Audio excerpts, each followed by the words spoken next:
क्या हाल चाल है बताइए। कैसे हैं आप लोग।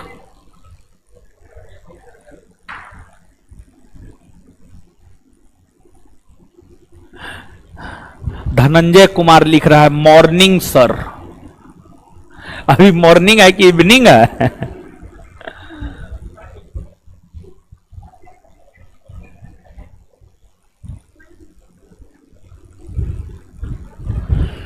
चलिए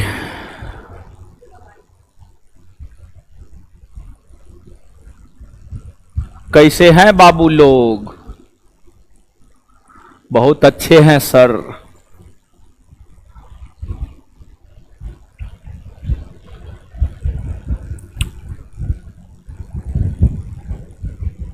तो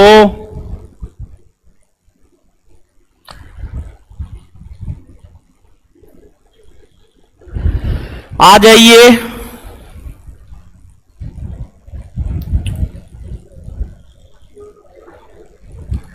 हम लोग बिहार पुलिस का तैयारी कर रहे हैं ना।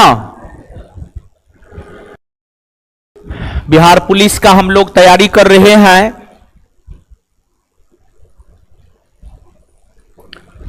तो ठीक है, देखिए आपको पटना में गर्मी काफी ज्यादा है।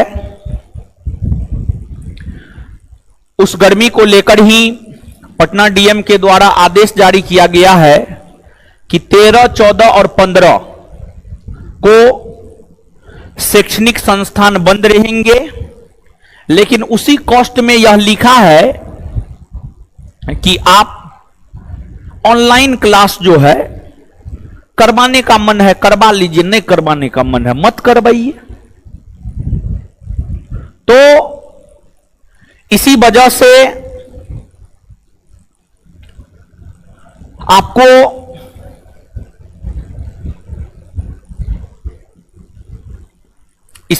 आपको जो है ऑफलाइन क्लास तो पूरी तरीका से बंद है। धारा 144 लागू है और धारा 144 जब लागू होता है तो आप 4-5 लोग एक जगह इकट्ठा नहीं हो सकते हैं। और जब भी कुछ होता है कोचिंगे पर धारा 144 लागू करता है। मार्केट में देखिए तो एक जगह 4 से 5 लोग ना है, भरा हुआ है, लेकिन कोचिंग में नहीं रहना चाहिए। देखिए सरकार की नीति,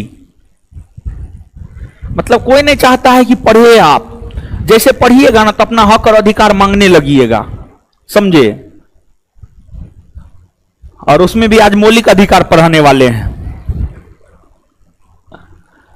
तो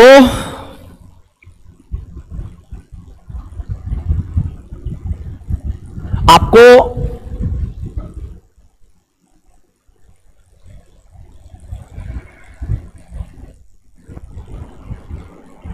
इंस्पेक्टर चंदन ऐसे पढ़ाइएगा तो कैसे होगा सर। तो कैसे पढ़ाएं। आइए आप ही पढ़ाइए। ऐसे पढ़ाइएगा तो कैसे होगा, तो कैसे पढ़ाएं।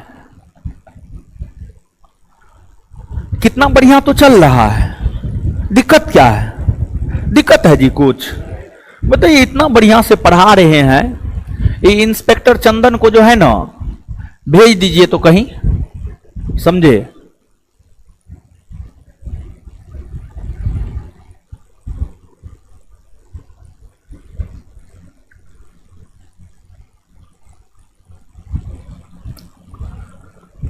थोड़ा और फास्ट शॉर्ट में पढ़ाइए सर।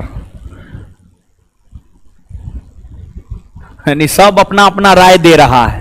मतलब आज तक जीवन में एक को एग्जाम नहीं निकाला होगा और राय देने में देख रहे हैं। शॉर्ट में खींचिए, कोई कह रहा है खींचिए जल्दी जल्दी, कोई कह रहा है फास्ट पढ़ाइए। आप कुछ हो कहिएगा, हमको जैसे पढ़ाना हम वैसे ये पढ़ाएंगे, समझे। तब वही तो, ये तो रिवीजन बेचना है जी, रिवीजन बैच है ये। समझे? तो ये सब डायरेक्शन हमको मत दीजिए कि ऐसे पढ़ाइए, वैसे पढ़ाइए, फलना कीजिए, चिल्ला कीजिए, ढेकना कीजिए। भेज देंगे हम पाकिस्तान, लेते रहिएगा। तो देखिए, अब आइए पढ़ते हैं।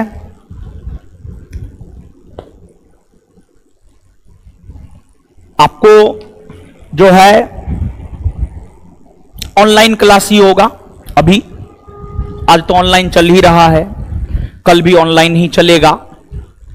और फिर आगे का सूचना जो है, जो निर्देश आएगा, सरकारी आदेश आएगा, उस अनुसार जो है हम आपको टेलीग्राम पर सूचित कर देंगे। ठीक है? तो चलिए अब इसको हटाइए। आइए अब देखिए, हम लोग पढ़ रहे थे इंडियन पॉलिटी, और इंडियन पॉलिटी की अगर बात करें तो इंडियन पॉलिटी के अंतर्गत अनुच्छेद पढ़ रहे थे। और हमने आपको बताया है कि अनुच्छेद पढ़ाते पढ़ाते अनुच्छेद के तहत ही आपको पूरे पॉलिटी को खत्म कर देंगे। आप देखे होंगे पिछले क्लास को अगर आप किए होंगे तो नागरिकता खत्म किए या नहीं किए? नागरिकता खत्म कर दिए, और अनुच्छेद 11 तक हम आपको बतला दिए हैं। तो अनुच्छेद 11 के बाद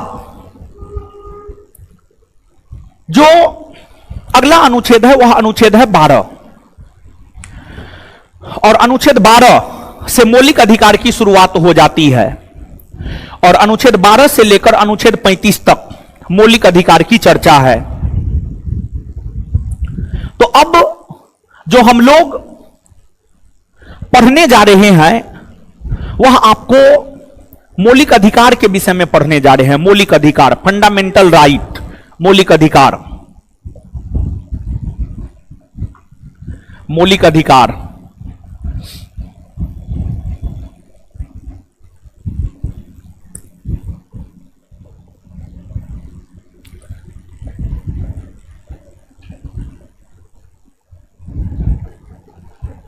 फंडामेंटल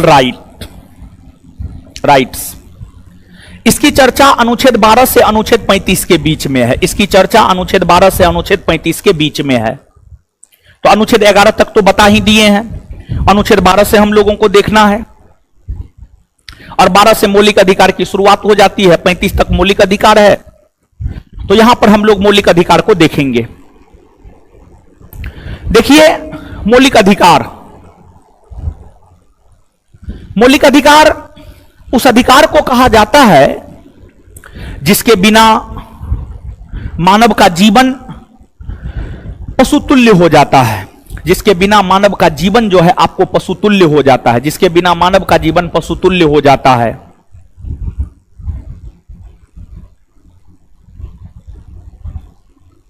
मौलिक अधिकार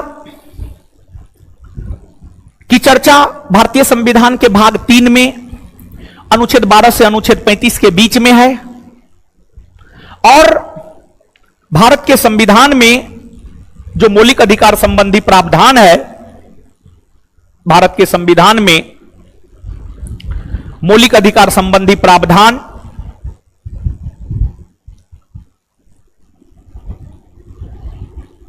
अमेरिका से लिए गए हैं। भारत के संविधान में जो मौलिक अधिकार संबंधी प्रावधान है, अगर उसकी हम बात करें तो ये प्रावधान जो है आपको अमेरिका से लिए गए हैं। अमेरिका से लिए गए हैं। मूल संविधान में मौलिक अधिकार की संख्या 7 हुआ करती थी, और मूल संविधान में जो मौलिक अधिकार की संख्या 7 हुआ करती थी उसमें समानता का अधिकार, स्वतंत्रता का अधिकार, शोषण के विरुद्ध अधिकार, धार्मिक स्वतंत्रता का अधिकार, शिक्षा एवं संस्कृति का अधिकार, संपत्ति का अधिकार, संवैधानिक उपचारों का अधिकार। मूल संविधान में यही मौलिक अधिकार की संख्या 7 हुआ करती थी। लेकिन 44वां संविधान संशोधन 1978 के तहत संपत्ति के अधिकार को मौलिक अधिकार की श्रेणी से हटा दिया गया, और जब संपत्ति के अधिकार को मौलिक अधिकार की श्रेणी से हटा दिया गया, तब जाकर मौलिक अधिकार की संख्या 7 से घटकर हो गई 6 और वर्तमान में 6 मौलिक अधिकार है। और वर्तमान में जो 6 मौलिक अधिकार है, वर्तमान में जो 6 मौलिक अधिकार है वह 6 मौलिक अधिकार है। एक नंबर में है आपको समानता का अधिकार,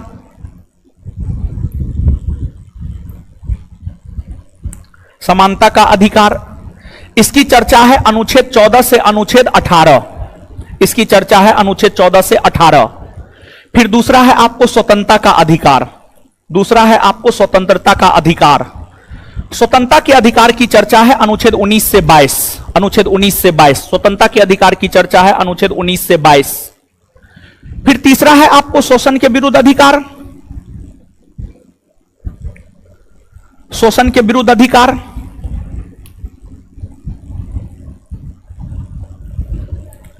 और शोषण के विरुद्ध अधिकार की चर्चा है अनुच्छेद 23 और अनुच्छेद 24। अनुच्छेद 23 और अनुच्छेद 24 में शोषण के विरुद्ध अधिकार की चर्चा है। चौथा है आपको धार्मिक स्वतंत्रता का अधिकार। चौथा की अगर हम लोग बात करें तो चौथा है आपको धार्मिक स्वतंत्रता का अधिकार। और धार्मिक स्वतंत्रता के अधिकार की चर्चा है अनुच्छेद 25 से 28, अनुच्छेद 25 से 28, अनुच्छेद 25 से 28। फिर आपको शिक्षा एवं संस्कृति का अधिकार है, शिक्षा एवं संस्कृति के अधिकार की चर्चा, शिक्षा एवं संस्कृति के अधिकार की चर्चा अनुच्छेद 29 और 30 में है, अनुच्छेद 29 और 30 में है। और फिर अगला है आपको संवैधानिक उपचारों का अधिकार, संवैधानिक उपचारों का अधिकार, संवैधानिक उपचारों का अधिकार।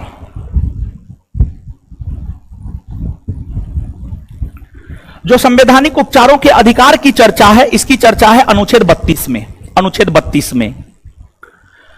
और मौलिक अधिकार जानते हैं एक ऐसा चैप्टर है जिस चैप्टर से लगभग हर परीक्षा में प्रश्न पूछे जाते हैं। और इस चैप्टर से जो प्रश्न पूछा जाता है ज्यादा कुछ नहीं पूछा जाता है,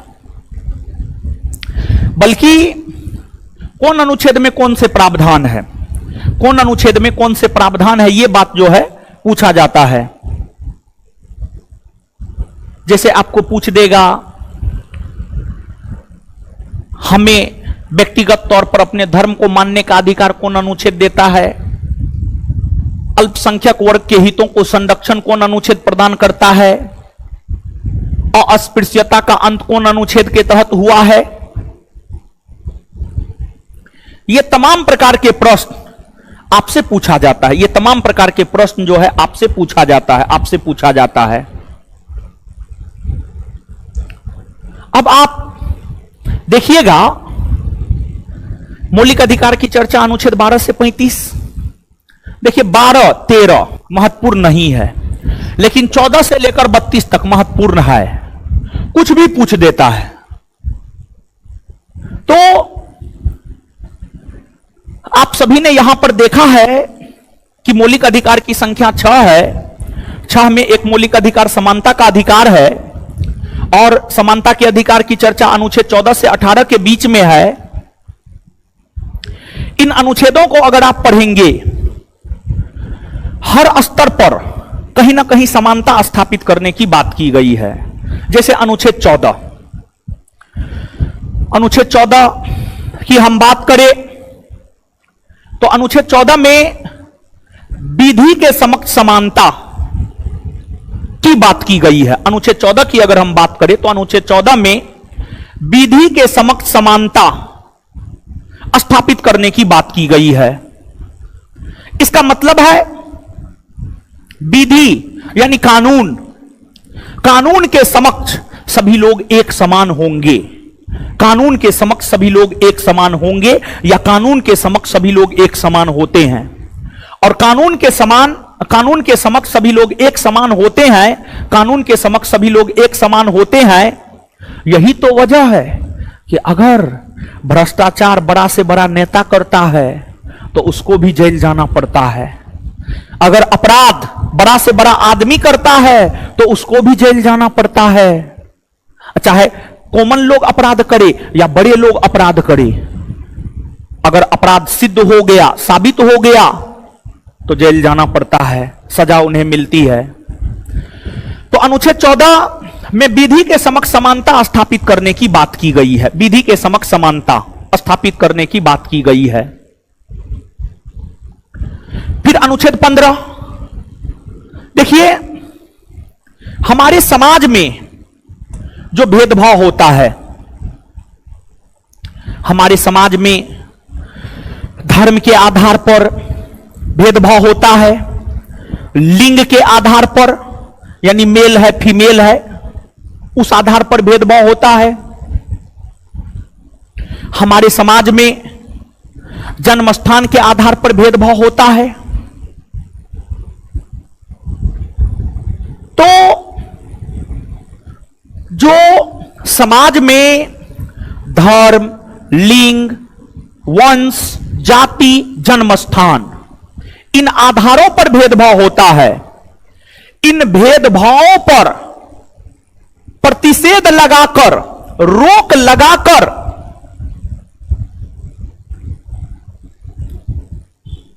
समाज में सामाजिक समानता स्थापित करने की बात अनुच्छेद 15 करता है। अनुच्छेद 15 करता है, मतलब अनुच्छेद 15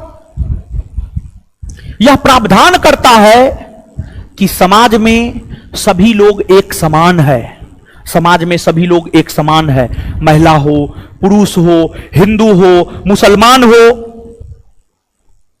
सब एक समान है, सब एक समान है। इसके बाद अनुच्छेद 16, अनुच्छेद 16 लोक नियोजन में अवसर की समानता। अनुच्छेद 16 की अगर हम बात करें तो जो अनुच्छेद 16 है वह लोक नियोजन में अवसर की समानता स्थापित करने की बात करता है। अब लोक नियोजन में अवसर की समानता स्थापित करने की बात अनुच्छेद 16 करता है। इसका मतलब क्या है? देखिए, सरकार के द्वारा नियुक्तियां निकाली जाती है, वैकेंसी निकाला जाता है। तो सरकार के द्वारा जो वैकेंसी निकाला जाता है उसमें सभी को एक समान अवसर दिया जाएगा, उसमें सभी को एक समान अवसर दिया जाएगा। हर समुदाय के लोग फॉर्म भर सकते हैं, हर समुदाय के लोग फॉर्म भर सकते हैं। ऐसा थोड़े है कि जैसे बिहार पुलिस का वैकेंसी आया तो हिंदू फॉर्म भरेगा, मुसलमान नहीं भरेगा, ब्राह्मण फॉर्म भरेगा, राजपूत नहीं भरेगा। ऐसा होता है जी? नहीं होता है। हर समुदाय के लोग, हर जाति के लोग, हर धर्म के लोग, हर लिंग के लोग, जैसे अब फॉर्म आया, बिहार पुलिस का फॉर्म आया, क्या सिर्फ लड़का भरता है? नहीं, लड़की भी भरती है फॉर्म, लड़की भी फॉर्म भरती है। तो लोक नियोजन में, यानी सरकार के अधीन जो नियुक्ति या नियोजन होता है, लोक नियोजन का मतलब सरकार के अधीन जो नियुक्ति या नियोजन होता है, सरकार के अधीन होने वाले नियुक्ति या नियोजन में अवसर की समानता, मतलब सबको एक समान अवसर मिलेगा। लोक नियोजन में अवसर की समानता मतलब सरकार के अधीन नियुक्ति या नियोजन में सभी को एक समान अवसर प्राप्त होगा। 1275 बिहार एसआई में क्वेश्चन पूछा है, लोक नियोजन में अवसर की समानता स्थापित करने की बात कौन अनुच्छेद करता है? तो इसका आंसर होता है अनुच्छेद 16। लेकिन हां, यहां पर एक बात आप देखते होंगे, एससी, एसटी, ओबीसी समुदाय के लोगों को, अगर जनरल कैटेगरी के लोग कोई फॉर्म 25 वर्ष की उम्र तक भर सकते हैं, तो ओबीसी कैटेगरी के लोग 27 वर्ष तक, एससी एसटी कैटेगरी के लोग 30 वर्ष तक। यहां तो समानता वाली बात नहीं हुई, तो ओबीसी, एससी, एसटी अपवाद है और इन्हें ज्यादा मौका इसलिए दिया जाता है क्योंकि ओबीसी, एससी, एसटी समुदाय के लोग शैक्षणिक तौर पर पिछड़े हुए हैं। शैक्षणिक तौर पर ओबीसी, एससी, एसटी समुदाय के लोग पिछड़े हुए हैं। इसी वजह से उन्हें ज्यादा मौका दिया जाता है ताकि वे समाज की मुख्य धारा में जुड़ सके। तो लोक नियोजन में अवसर की समानता स्थापित करने की बात करता है अनुच्छेद 16। अनुच्छेद 16 के बाद अगला अनुच्छेद अनुच्छेद 17 है। अनुच्छेद 17 की अगर हम बात करें तो जो अनुच्छेद 17 है यह अनुच्छेद अस्पृश्यता का अंत। अस्पृश्यता यानी छुआछूत। छुआछूत यानी जैसे गांव में जो उच्च जाति के लोग हैं निम्न जाति के लोगों के शरीर में नहीं सटेंगे या उन्हें अपने शरीर में नहीं सटने देंगे, उन्हें अपने कुर्सी पर नहीं बैठने देंगे, उन्हें अपने दरवाजा पर नहीं आने देंगे। यही तो छुआछूत है। तो जो अनुच्छेद 17 है, अनुच्छेद 17 की अगर हम बात करें तो अनुच्छेद 17 अस्पृश्यता का अंत या छुआछूत के अंत की घोषणा करता है अनुच्छेद 17। और अगर कोई व्यक्ति आपके साथ छुआछूत करता हुआ पाया जाता है, अगर आपके साथ ऐसा कभी होता है तो आप मान के चलिए आपके मौलिक अधिकार का उल्लंघन हो रहा है। और जब मौलिक अधिकार का उल्लंघन होता है ना, तो इस कंडीशन में आप, जब मौलिक अधिकार का उल्लंघन होता है तो इस कंडीशन में आप डायरेक्ट सुप्रीम कोर्ट जा सकते हैं। मौलिक अधिकार के उल्लंघन होने की स्थिति में आपको सुप्रीम कोर्ट जाने का अधिकार है और सुप्रीम कोर्ट आप अनुच्छेद 32 के तहत जा सकते हैं या फिर आप हाई कोर्ट भी जा सकते हैं और हाई कोर्ट अनुच्छेद 226 के तहत जा सकते हैं। इसके बाद आपको अनुच्छेद 18, देखिए ब्रिटिश काल में ब्रिटिशों के द्वारा भारत के जमींदारों को, भारत के नवाबों को, भारत के राजनेताओं को अलग अलग प्रकार की उपाधियां दी जाती थी, जैसे केसरे हिंद की उपाधि, राय बहादुर की उपाधि, नवाब बहादुर की उपाधि। और इन उपाधियों के जरिए समाज में डिस्क्रिमिनेशन, विभेद उत्पन्न किया जाता था।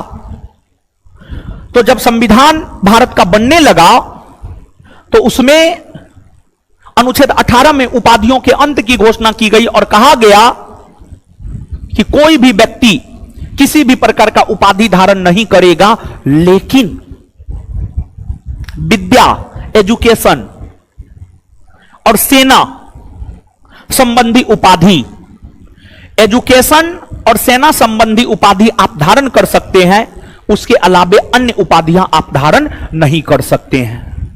तो आप देखिए समानता के अधिकार की चर्चा अनुच्छेद 14 से अनुच्छेद 18, विधि के समक्ष समानता, सामाजिक समानता, लोक नियोजन में अवसर की समानता, अस्पृश्यता का अंत, उपाधियों का अंत, अस्पृश्यता यानी छुआछूत का अंत और उपाधियों का अंत करके भी कहीं ना कहीं समानता स्थापित करने का ही प्रयास किया जा रहा है। उपाधियों का अंत और अस्पृश्यता का अंत करके कहीं ना कहीं जो है आपको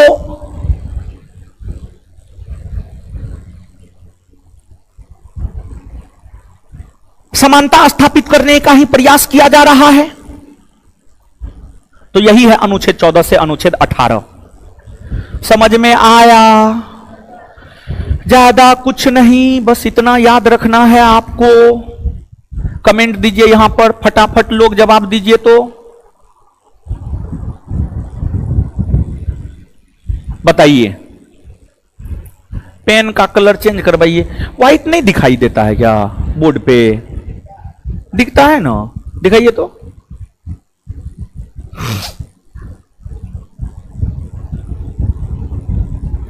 ठीक तो है, अच्छा ठीक है, हरा कर देते हैं, रेड कर दे है, बट रेड बत्ती ठीक नहीं होता। चलिए बताइए, विधि के समक्ष समानता कौन अनुच्छेद में है?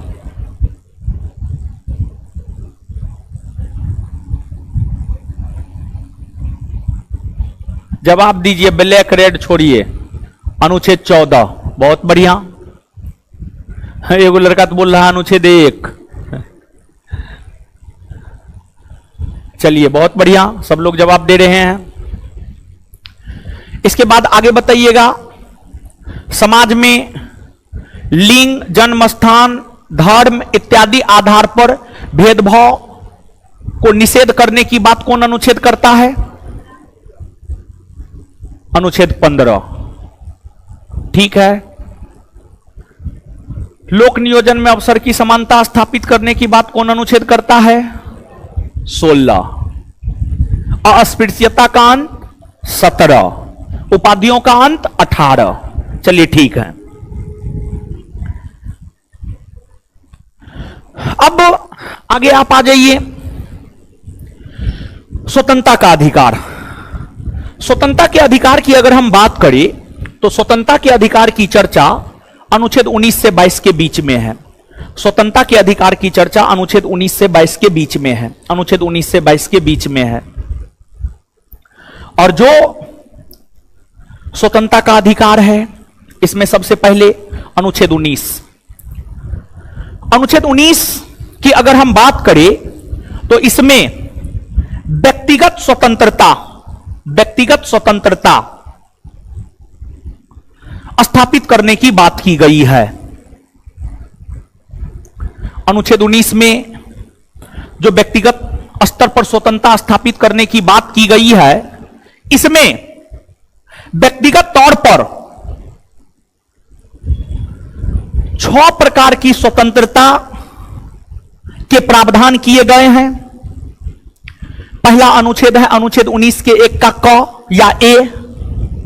अनुच्छेद 19 के 1 के क या ए की अगर हम बात करें तो यह अनुच्छेद विचार एवं अभिव्यक्ति, यह अनुच्छेद विचार एवं अभिव्यक्ति अर्थात आपको बोलने का अधिकार देता है। अनुच्छेद 19 के 1 का क विचार एवं अभिव्यक्ति अर्थात अनुच्छेद 19 के 1 का क जो है आपको बोलने का अधिकार देता है। आपको कौन से अधिकार देता है? बोलने का अधिकार देता है। और इसी के अंतर्गत आपको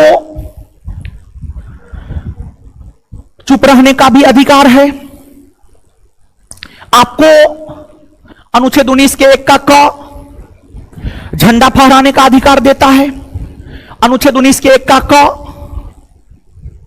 धरना प्रदर्शन करने का अधिकार देता है, जुलूस निकालने का अधिकार देता है, लेकिन आपको हड़ताल करने का अधिकार नहीं देता है। अनुच्छेद 19 के 1 का क हड़ताल करने का अधिकार आपको नहीं देता है। आप धरना प्रदर्शन कर सकते हैं, जुलूस कर सकते हैं, लेकिन आप हड़ताल नहीं कर सकते हैं। आप सोशल मीडिया पर वीडियो बना करके डाल सकते हैं। आप फेसबुक पर अपना विचार व्यक्त कर सकते हैं। इंस्टा पर, जिसे अब एक्स कहा जाने लगा, ट्विटर जिसे अब एक्स कहा जाने लगा, उस पर आप अपना विचार प्रकट कर सकते हैं। यह सब अधिकार देता है अनुच्छेद 19 के 1 का क। फिर अगला अनुच्छेद है अनुच्छेद 19 के 1 का ख। अनुच्छेद 19 के 1 के ख की अगर हम लोग बात करें तो यह अनुच्छेद हमें बिना हथियार के एकत्रित होकर सभा करने का अधिकार देता है। बिना हथियार के एकत्रित होकर सभा करने का अधिकार देता है। हम, आप या कोई भी नेता या कोई भी व्यक्ति बिना हथियार के एकत्रित होकर हम सभा कर सकते हैं। फिर अनुच्छेद 19 के 1 का ग या सी, यह हमें संघ बनाने, संगम बनाने, राजनीतिक पार्टी बनाने का अधिकार देता है। आप चाहे तो आप भी राजनीतिक पार्टी बना सकते हैं, जैसे नीतीश कुमार जदयू पार्टी बना लिए हैं, अन्य राजनेता अलग अलग पार्टी बना लिए हैं। अगर आप चाहे तो आप भी राजनीतिक पार्टी बना सकते हैं। आपको यह अधिकार अनुच्छेद 19 का 1 का सी देता है या ग देता है। फिर अगला अनुच्छेद है अनुच्छेद 19 के 1 का घ या डी। यह अनुच्छेद हमें पूरे भारतवर्ष के भीतर कहीं भी आने जाने का अधिकार देता है। कहीं भी आने जाने का अधिकार देता है। जहां आपको जाना है, आप बिहार के हैं, आपको उत्तर प्रदेश जाना है चले जाइए, जम्मू कश्मीर जाना है चले जाइए, बंगाल जाना है चले जाइए, तमिलनाडु जाना है चले जाइए, गुजरात जाना है चले जाइए। पूरे भारतवर्ष में अनुच्छेद 19 के 1 का डी या घ आवागमन की स्वतंत्रता आपको प्रदान करता है। आगे अनुच्छेद 19 के 1 का अंग या ई, यह अनुच्छेद हमें या हम भारतवासियों को कहीं भी जमीन खरीदकर बसने का अधिकार देता है। जैसे मान लिया जाए कि हम बिहार में पैदा हुए हैं, हम चाहे अगर हमारे पास पैसा हो तो हम जम्मू कश्मीर में जमीन खरीद कर बस सकते हैं, मुंबई में जमीन खरीद कर बस सकते हैं, बेंगलुरु में जमीन खरीद कर बस सकते हैं, दिल्ली में जमीन खरीद कर बस सकते हैं। तो अनुच्छेद 19 के 1 का अंग या ई हमें पूरे भारतवर्ष के भीतर कहीं भी जमीन खरीद कर बसने का अधिकार देता है। पूरे भारतवर्ष के भीतर कहीं भी जमीन खरीद कर बसने का अधिकार देता है। फिर अनुच्छेद 19 के 1 का च या एफ, इसमें संपत्ति के अधिकार की चर्चा थी, लेकिन 44वां संविधान संशोधन 1978 के तहत संपत्ति के अधिकार को जब मौलिक अधिकार की श्रेणी से हटा दिया गया तो अनुच्छेद 19 के 1 के एफ या च को भी हटा दिया गया या निरस्त कर दिया गया। फिर आगे है अनुच्छेद 19 के 1 का 6 या जी। यह अनुच्छेद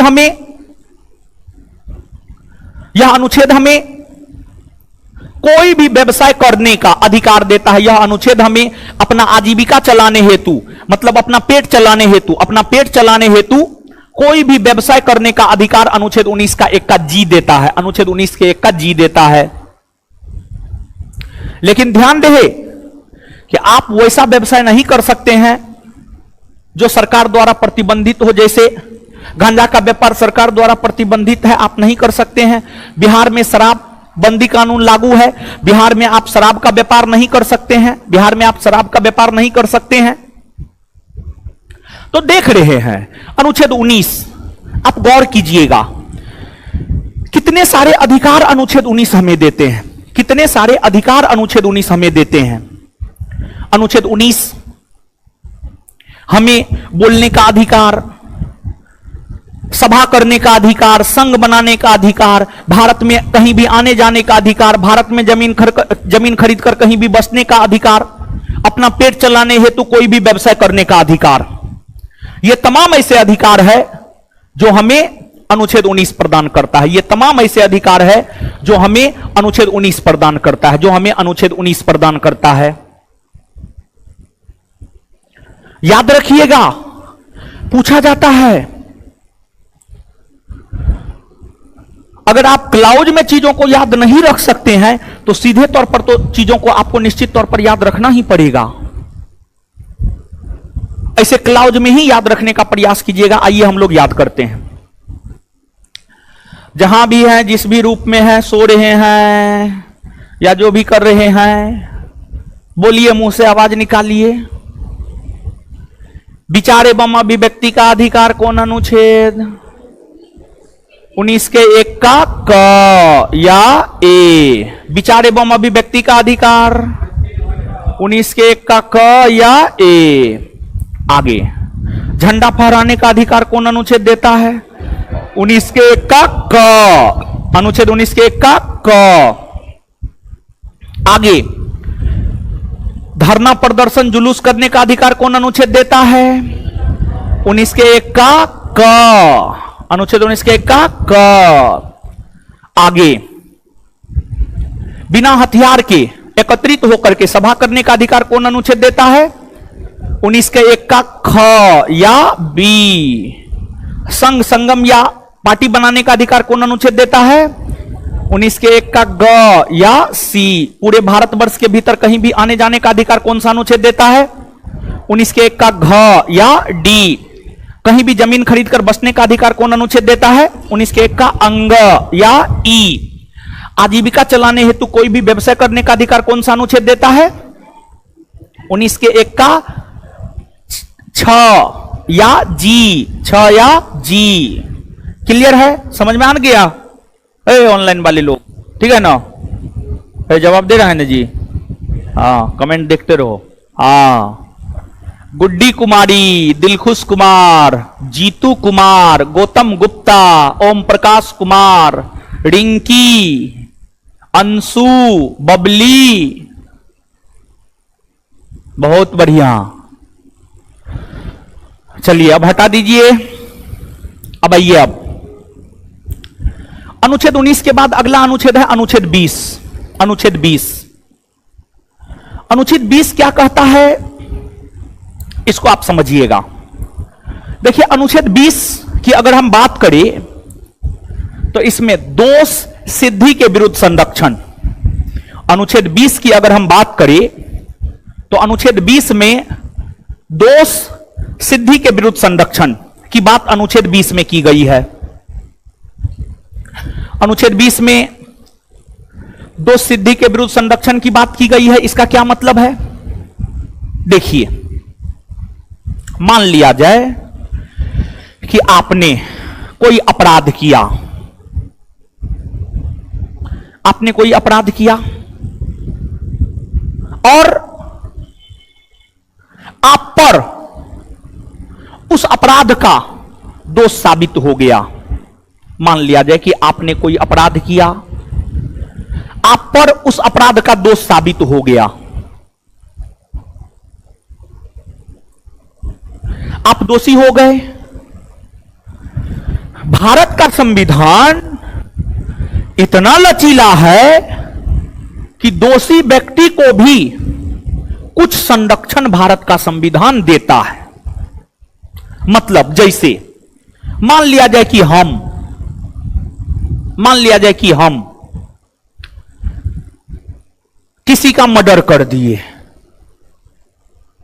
और पुलिस जांच किया और यह साबित हो गया कि हां हम ही ने मर्डर किया है, तो हम दोषी हो गए। हम दोषी हो गए, लेकिन फिर भी भारत का संविधान हमें कुछ संरक्षण देगा।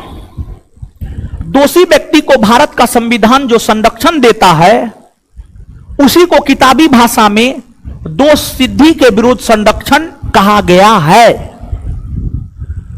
दोषी व्यक्ति को भारत का संविधान 3 प्रकार का संरक्षण देता है। दोषी व्यक्ति को भारत का संविधान पहला संरक्षण यह देता है कि दोषी व्यक्ति को भारत का संविधान पहला संरक्षण यह देता है कि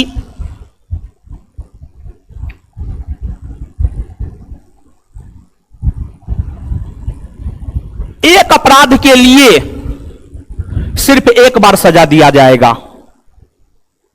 अगर हम किसी का मर्डर किए हैं तो हमको उसके लिए सिर्फ एक बार सजा मिलेगा। ये नहीं कि एक बार सजा काट लिए फिर उसी अपराध के लिए हमको दोबारा सजा दे दिया जाएगा। नहीं, एक अपराध के लिए सिर्फ एक बार सजा दिया जाएगा, यह संरक्षण देता है। फिर अनुच्छेद 20 दोषी व्यक्ति को दूसरा संरक्षण यह देता है कि व्यक्ति ने जिस समय अपराध किया है उस समय उस अपराध को लेकर जो कानून था उसी के तहत सजा दिया जाएगा, ना कि बाद में बने कानून के तहत सजा दिया जाएगा। मतलब अगर हमने अपराध 2024 में किया है तो 2024 में उस अपराध के लिए जो कानून था उसी कानून के तहत हमें सजा मिलेगा, ना कि 2025 में बने कानून या 2026 में बने कानून के तहत हमें सजा मिलेगा। और भारतीय कानूनी परंपरा में तो यह होता है, अपराध 2024 में कीजिए, जांच होगा, फिर आगे चल करके जो है आपको सजा सुनाया जाएगा 2035 में, तब तक कानून में बदलाव हो जाते हैं। तो अनुच्छेद 20 दोषी व्यक्ति को दूसरा संरक्षण यह देता है, आपने जिस समय अपराध किया है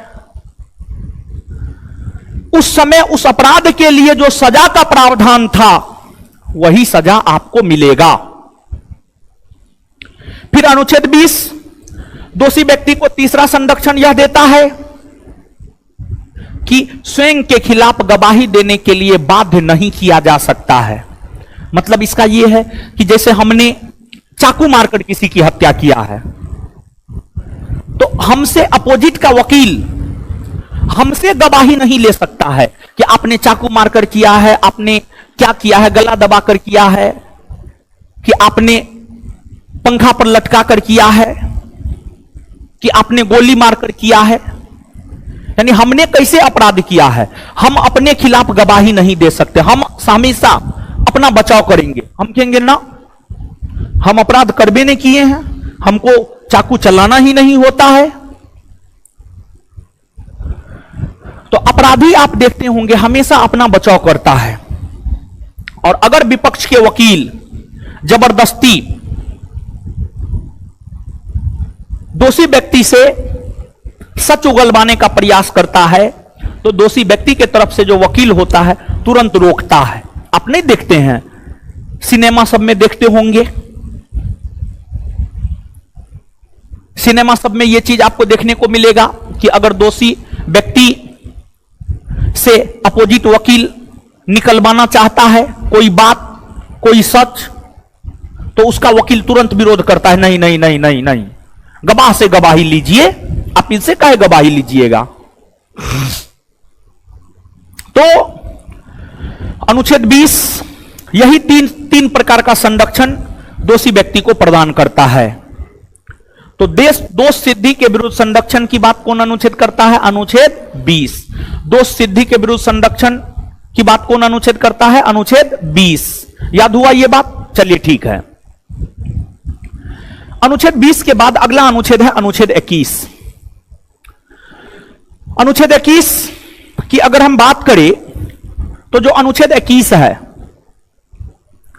अनुच्छेद 21 में प्राण एवं दैहिक स्वतंत्रता, अनुच्छेद 21 की अगर हम बात करें तो जो अनुच्छेद 21 है इसमें प्राण एवं दैहिक स्वतंत्रता की बात की गई है। प्राण एवं दैहिक स्वतंत्रता की बात की गई है, इसका मतलब क्या होता है? इसका मतलब यह होता है कि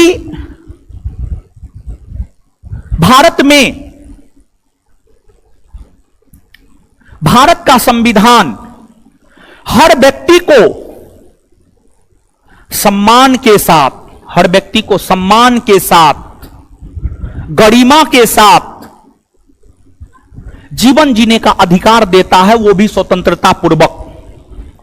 अनुच्छेद 21 जिसमें प्राण एवं दैहिक स्वतंत्रता की बात की गई है, प्राण एवं दैहिक स्वतंत्रता का मतलब होता है स्वतंत्रता पूर्वक सम्मान और गरिमा के साथ जीवन जीने का अधिकार। अनुच्छेद 21 के तहत कई सारे चीजों को मौलिक अधिकार में शामिल किया गया है। जैसे अनुच्छेद 21 हमें अपने पसंद के लड़की या लड़का से विवाह करने का अधिकार देता है। अगर आप वयस्क हो गए हैं, मतलब जवान हो गए हैं, मतलब 18 वर्ष से अधिक आपका उम्र हो गया है, तो आप अपने पसंद से विवाह कर सकते हैं। लड़का है तो लड़की को खोज करके, लड़की है तो लड़का को खोज करके आप विवाह कर सकते हैं। यह आपका मौलिक अधिकार है अनुच्छेद 21 के तहत। फिर अनुच्छेद 21 हमें स्वच्छ पर्यावरण, शुद्ध जल प्राप्ति का अधिकार देता है।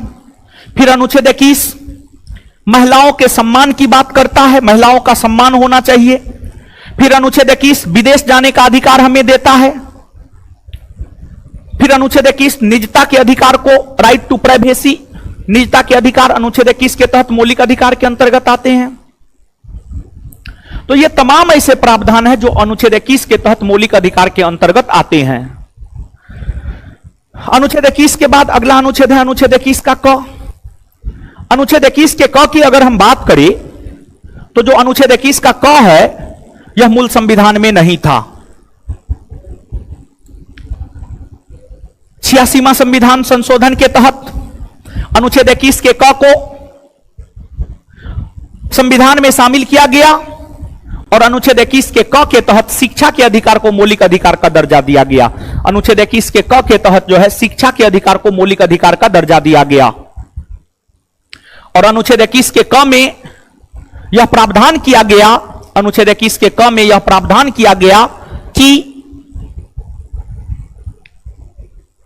राज्य का यह कर्तव्य होगा कि वह 6 से 14 आयु वर्ग तक के बच्चों को निःशुल्क एवं अनिवार्य शिक्षा उपलब्ध करवाएगा। अनुच्छेद 21 के क में यह प्रावधान किया गया है कि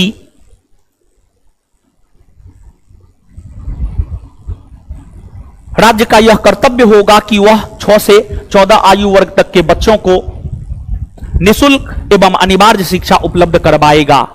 और यहां पर जो राज्य शब्द का प्रयोग हुआ है, यहां पर राज्य शब्द का प्रयोग भारत के लिए हुआ है। देखिए, राज्य, स्टेट, वैसी कोई भी संस्था जिसमें 4 गुण मौजूद हो वो राज्य कहलाता है। वो 4 गुण है भूभाग यानी क्षेत्रफल, जनसंख्या, सरकार और संप्रभुता। भारत का अपना क्षेत्रफल है 32,87,263 वर्ग किलोमीटर। भारत का अपना जनसंख्या है 140 करोड़। भारत में सरकार है, भारत संप्रभुत्व संपन्न राष्ट्र है। तो ये 4 गुण भारत में मौजूद है, इसी वजह से भारत को हम लोग राज्य कह सकते हैं और यहां पर राज्य शब्द का प्रयोग भारत के लिए हुआ है। और राज्य की अगर आप बात करेंगे तो राज्य के अंतर्गत भारत भी आता है, बिहार को भी आप राज्य कह सकते हैं। राज्य के अंतर्गत भारत की संसद भी आता है, राज्य के अंतर्गत राज्य का विधानमंडल भी आता है, राज्य के अंतर्गत पंचायती राज संस्था भी आता है, राज्य के अंतर्गत नगर पालिका भी आता है। ये सभी राज्य के अंतर्गत आते हैं। इसके बाद अनुच्छेद 21 के क के बाद अगला अनुच्छेद है अनुच्छेद 22। अनुच्छेद 22 में क्या कहा गया है? अनुच्छेद 22 की अगर हम बात करें तो जो अनुच्छेद 22 है, इसमें गिरफ्तारी के विरुद्ध संरक्षण की बात की गई है। देखिए, भारत का संविधान ऐसा है कि अगर किसी व्यक्ति को गिरफ्तार किया जाता है तो उस गिरफ्तार होने वाले व्यक्ति को भी भारत का संविधान संरक्षण देता है। और गिरफ्तार होने वाले व्यक्ति को भारतीय संविधान का अनुच्छेद 22 संरक्षण देता है और गिरफ्तार होने वाले व्यक्ति को भारतीय संविधान का अनुच्छेद 22 3 प्रकार का संरक्षण देता है। गिरफ्तार होने वाले व्यक्ति को अनुच्छेद 22 जो 3 प्रकार का संरक्षण देता है, उसमें आपको पहला संरक्षण तो यह देता है कि अगर आपको पुलिस गिरफ्तार करने के लिए आया है तो आप पुलिस से गिरफ्तारी का कारण पूछ सकते हैं कि आपको गिरफ्तार क्यों किया जा रहा है। पहला संरक्षण आपको यह देता है। अनुच्छेद 22 दूसरा संरक्षण आपको यह देता है कि आपको अगर गिरफ्तार किया जाता है तो गिरफ्तार होने के 24 घंटा के भीतर आपको न्यायालय के समक्ष प्रस्तुत किया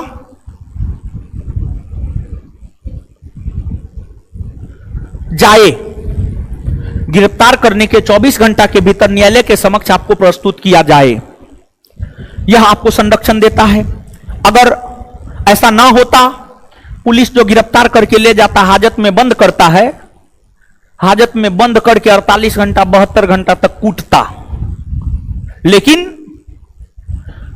अगर पुलिस ऐसा करता है तो आप मान के चलिए आपके मौलिक अधिकार के अंतर्गत अनुच्छेद 22 का हनन होता है और फिर आप उल्टे, अगर आपके पास साक्ष्य मौजूद हो जाए कि आपकी कुटाई हो रही है और 24 घंटा के बदले 48 घंटा में आपको न्यायालय में प्रस्तुत किया गया है, तो उल्टे आप पुलिस पर केस कर सकते हैं और पुलिस का नौकरी तक जा सकता है। समझे? अनुच्छेद 22 ये संरक्षण देता है। फिर अनुच्छेद 22 तीसरा संरक्षण यह देता है कि आप अपने मन मुताबिक वकील रख सकते हैं। आपको जिसको वकील के रूप में अपना मुकदमा सौंपना है, अपना मुकदमा लड़वाना है, आप लड़ा सकते हैं। आप मन मुताबिक वकील रख सकते हैं। यह 3 प्रकार का संरक्षण अनुच्छेद 22 देता है। आशा करते हैं आप समझे होंगे। और कल यानी लास्ट क्लास जब मेरा हुआ था, यानी मंगलवार को जब क्लास हुआ था, तो उसमें हम आपको बताए थे कि आपको अनुच्छेद 22 2 प्रकार के लोगों को प्राप्त नहीं होता है। उसमें एक हम आपको बताए थे, जो शत्रु देश के विदेशी नागरिक होते हैं, जो शत्रु देश के विदेशी नागरिक होते हैं उन्हें अनुच्छेद 22 प्राप्त नहीं होता है। जो शत्रु देश के विदेशी नागरिक होते हैं उन्हें अनुच्छेद 22 प्राप्त नहीं होता है। और दूसरी बात, निवारक निरोध कानून के तहत जिसे गिरफ्तार किया जाता है, निवारक निरोध कानून के तहत जिसे गिरफ्तार किया जाता है, उसे अनुच्छेद 22 प्राप्त नहीं होता है। अब सवाल यह उठता है, निवारक निरोध कानून क्या है? देखिए, वैसा कानून जिसके तहत घटना को अंजाम देने से पहले ही घटना को अंजाम देने वाले व्यक्ति को नजरबंद कर दिया जाता है, उसी को निवारक निरोध कानून कहा जाता है। इसको और थोड़ा सा आप समझिएगा। देखिए, भारत की जो सामान्य कानूनी प्रक्रिया है, भारत की सामान्य कानूनी प्रक्रिया की अगर हम बात करें तो भारत की सामान्य कानूनी प्रक्रिया में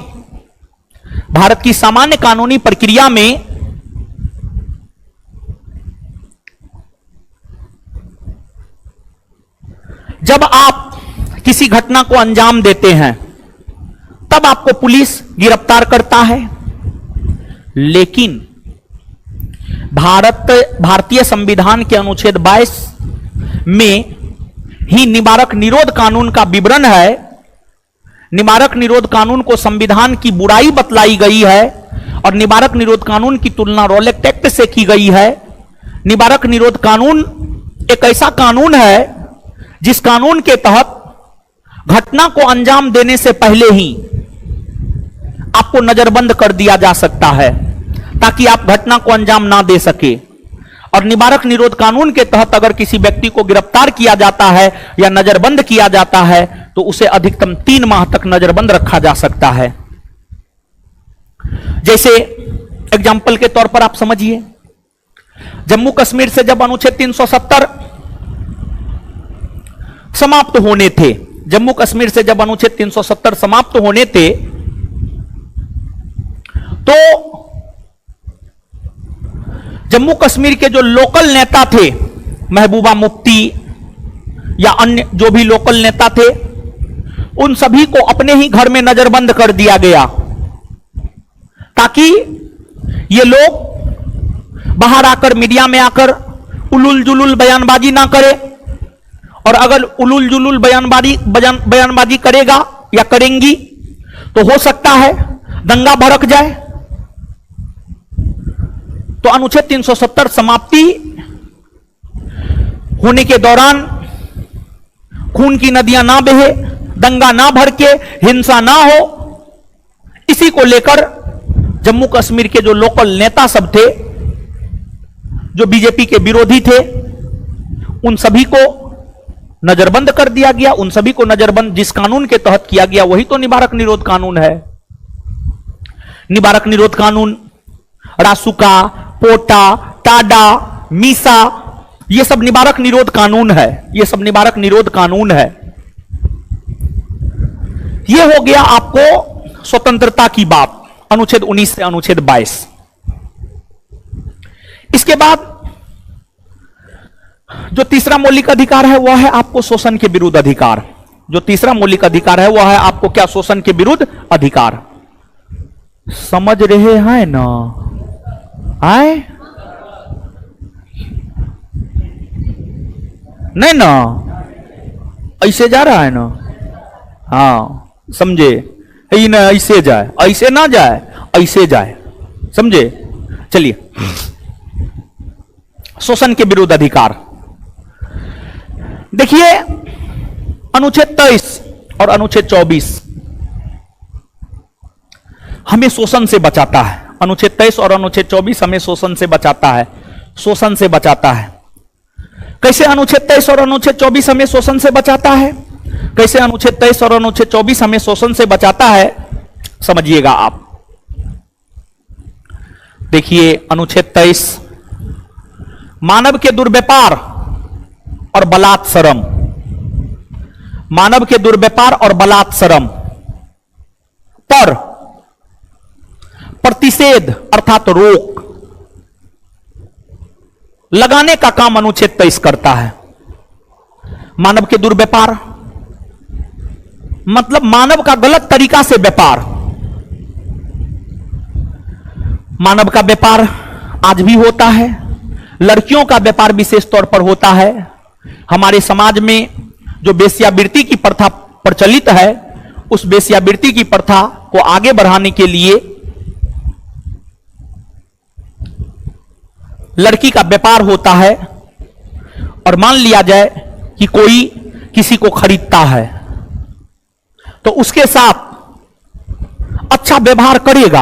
नहीं करेगा, अच्छा व्यवहार कभी नहीं करेगा।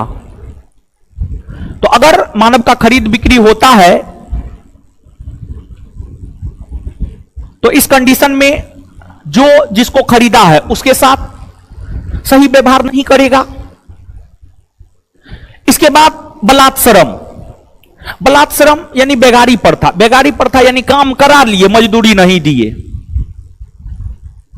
हमारे समाज में पहले मानव का व्यापार होता था। समाज में जो शक्तिशाली लोग होते थे,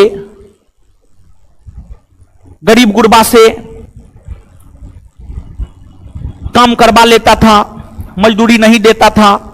यह भी शोषण का एक प्रकार था, इसके जरिए भी लोगों का शोषण होता था। तो मानव के दुर्व्यापार और बलात्सरम यानी बेगारी प्रथा पर प्रतिबंध लगाकर शोषण से बचाने का काम अनुच्छेद 23 करता है। फिर अनुच्छेद 24।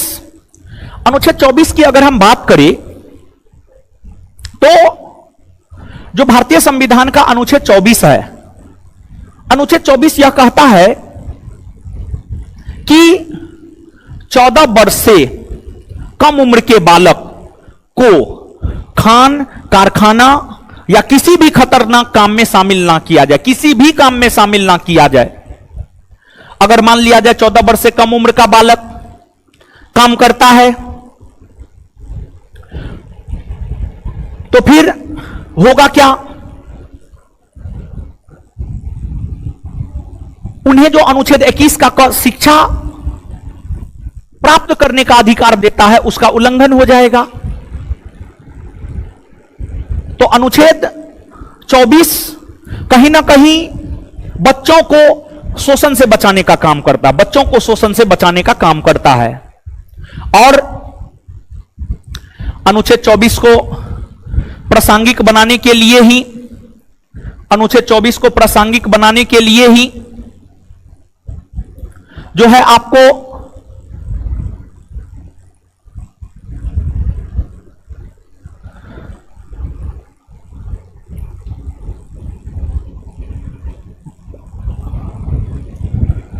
बचपन बचाओ आंदोलन कैलाश सत्यार्थी के द्वारा चलाया गया। कैलाश सत्यार्थी के द्वारा बचपन बचाओ आंदोलन अनुच्छेद 24 को प्रासंगिक बनाने के लिए ही चलाया गया है। इस बचपन बचाओ आंदोलन के अंतर्गत कैलाश सत्यार्थी का जो संगठन है वो संगठन 14 वर्ष से कम उम्र के बालकों को कहीं पर भी काम करते हुए अगर देखता है तो उसे कैलाश सत्यार्थी का संगठन अपना लेता है और उसे शिक्षा उपलब्ध करवाने का प्रयास करता है। कैलाश सत्यार्थी के इन्हीं कामों को लेकर कैलाश सत्यार्थी को 2014 ईस्वी में शांति के क्षेत्र का नोबेल पुरस्कार दिया गया है। शांति के क्षेत्र का नोबेल पुरस्कार दिया गया है। इसके बाद आगे अगर हम लोग देखें तो आगे है आपको धार्मिक स्वतंत्रता का अधिकार। और धार्मिक स्वतंत्रता के अधिकार की अगर हम लोग बात करें तो इसकी चर्चा है अनुच्छेद 25 से 28। अब अनुच्छेद 25 क्या कहता है, 26 क्या कहता है, 27 क्या कहता है, 28 क्या कहता है, इसको हम लोग समझते हैं। देखिए अनुच्छेद 25, अनुच्छेद 25 की अगर हम बात करें तो जो भारतीय संविधान का अनुच्छेद 25 है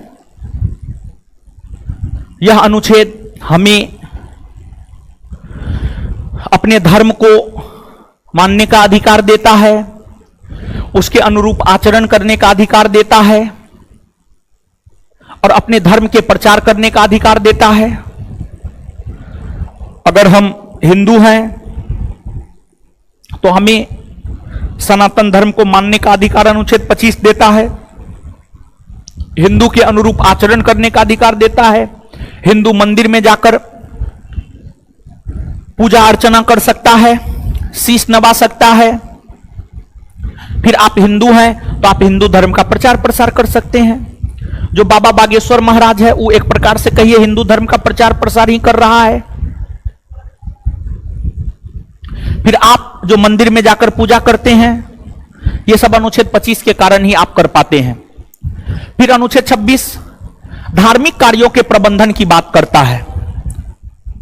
मतलब धर्म को लेकर, धर्म को आगे बढ़ाने को लेकर जो आप कोई भी काम करते हैं उसको लेकर के मैनेजमेंट करने का अधिकार, काम करने का अधिकार आपको अनुच्छेद 26 देता है।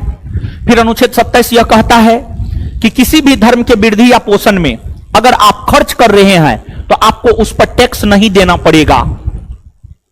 मतलब हम हिंदू हैं, हिंदू धर्म को आगे बढ़ाने को लेकर हम खर्च कर रहे हैं तो उस पर हमें टैक्स नहीं देना पड़ेगा। फिर आपको अनुच्छेद 28 यह कहता है कि किसी भी सरकारी विद्यालय में या सरकार द्वारा वित्त पोषित सरकारी विद्यालय में, सरकार द्वारा वित्त पोषित सरकारी विद्यालय में धार्मिक शिक्षा नहीं दी जाएगी, यह अनुच्छेद 28 कहता है। इसके बाद आगे है शिक्षा एवं संस्कृति का अधिकार, अनुच्छेद 29 और 30। देखिए इसमें अनुच्छेद 29 की अगर हम बात करें तो अनुच्छेद 29 अल्पसंख्यक वर्ग के लोगों को संरक्षण प्रदान करता है। अनुच्छेद 29 अल्पसंख्यक वर्ग के लोगों को संरक्षण प्रदान करता है। अनुच्छेद 29।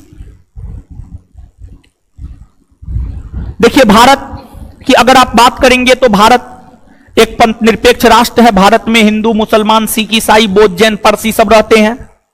लेकिन भारत में कुल आबादी का लगभग 80% हिंदू है, अर्थात हिंदुओं की संख्या अधिक है, अर्थात हिंदू बहुसंख्यक में आते हैं। बहुसंख्यक मतलब अधिक।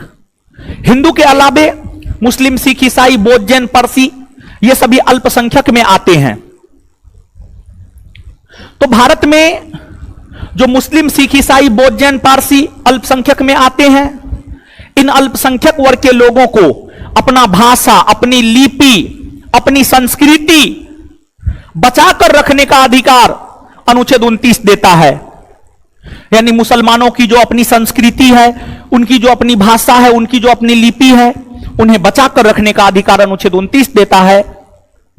या सिखों को, ईसाइयों को, अल्पसंख्यक समुदाय में जो भी आते हैं सभी को अपने हितों को संरक्षण प्रदान करने का अधिकार अनुच्छेद 29 देता है। फिर अनुच्छेद 30 की अगर हम बात करें तो जो अनुच्छेद 30 है यह अल्पसंख्यक समुदाय के लोगों को अपना शैक्षणिक संस्थान खोलने और वहां शासन प्रशासन करने का अधिकार देता है।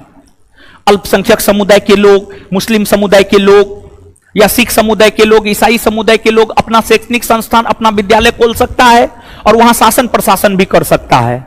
जैसे मुस्लिम समुदाय के लोग जो मदरसा खोल लेते हैं, क्यों? अनुच्छेद 30 के कारण खोलते हैं।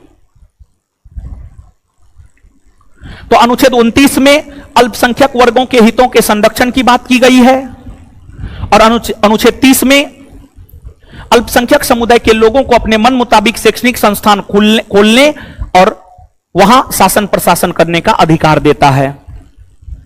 फिर आपको आगे है अनुच्छेद 32 संवैधानिक उपचारों का अधिकार। देखिए जैसे अगर आप बीमार पड़ते हैं, तो अपना उपचार करवाने के लिए आप डॉक्टर के पास जाते हैं। उसी प्रकार से भारत के संविधान ने जो हमें मौलिक अधिकार दिया है, अगर उस मौलिक अधिकार का उल्लंघन हो गया, उस मौलिक अधिकार का हनन हो गया, जैसे भारत के संविधान ने हमें बोलने का अधिकार दिया है, यह हमारा मौलिक अधिकार है अनुच्छेद 19 के तहत।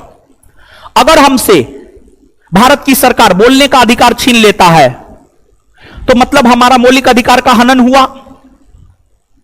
और अगर आपके मौलिक अधिकार का हनन होता है तो आप सीधे तौर पर सुप्रीम कोर्ट जा सकते हैं।